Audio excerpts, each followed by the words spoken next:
Hey, previously we talked about how we could classify businesses in one of four ways: their size, their geographic location, their legal structure, or the type of industry they're involved in. We've talked about size. Now we're going to move on to geographic location as another way of classifying different businesses. So let's have a look and see what we can come up with. We can start locally and we can talk about businesses that are local. So usually they operate just within one small geographic area. They usually just service a local market, so people who live nearby the business, and they're often small businesses. So think of things like, I don't know, like a local coffee shop, or maybe a locksmith. Okay, small business, works in a local area, services the people who live in that local area. Let's take it one step bigger though and say, well, we're going to move from local now, we're going to go national. So for a national business, we would be a business that operates right across Australia.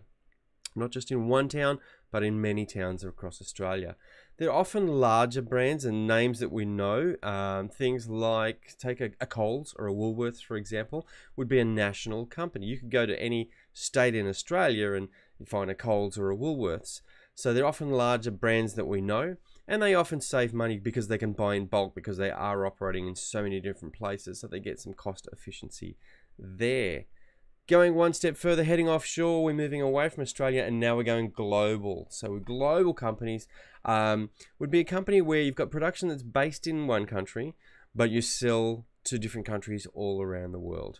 They export their goods or services. So that means they make them in one country and then they ship them offshore to other countries, which is the definition of export. So the goods and the services.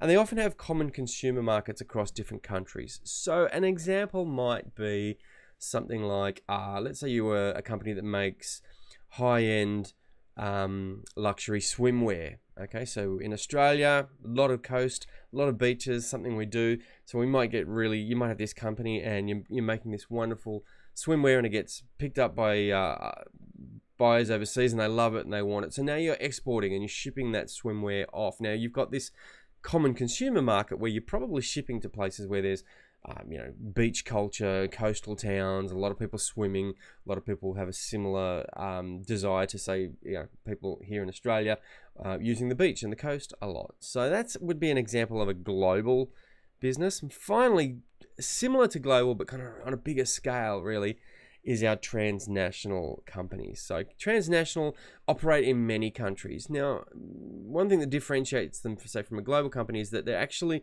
producing their goods and their services in many different countries. So they're producing and selling them in many different countries. An example of this might be something like, think of like a Ford or a Toyota that actually sell cars all over the world, but they also make them all over the world. So they're an example of a big transnational companies, and this is one of the four ways we can classify them based on geographic location.